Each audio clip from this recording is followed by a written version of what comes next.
Here we've taken 3 samples in 1/1000th of a second. That's 3,000 per second, or a sampling rate of 3 kilohertz. What would the reconstruction of these 3 pulses look like? Not much like the original. Let's try 5 kilohertz. That gives us 5 glimpses of our tiny piece of signal. Again, reconstruction isn't much use, though it's better.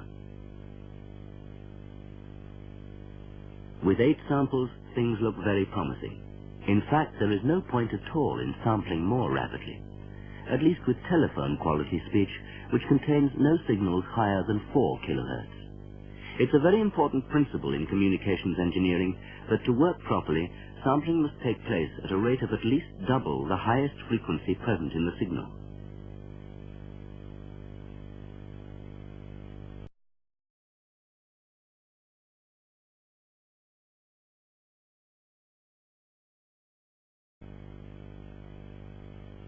One by one, the samples can be fed to a circuit which assesses their height.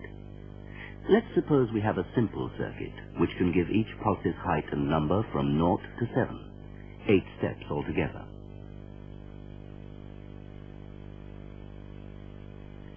The first pulse to arrive is bigger than 6, but smaller than 7, so our circuit labels it 6.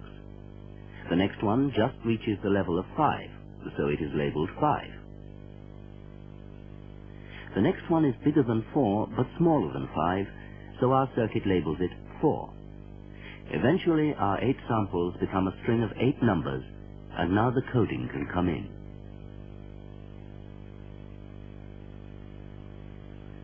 Morse code can be used to send numbers by a series of dots and dashes, but the code used for speech communication is binary, just the same as is used in computers. Any number can be represented by a combination of noughts and ones. In electrical terms, a pulse represents a 1, no pulse represents a naught. The conversion of numbers into binary code is the last stage before transmission. And this again is done by an electronic circuit. Before transmission, the signal has gone through 3 basic processes: sampling, quantization, which is the correct term for the measurement of pulse heights, and coding.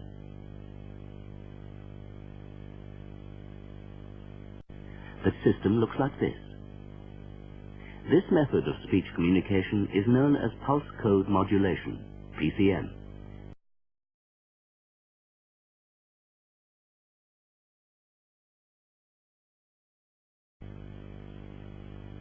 Let's go back to our rotating switch.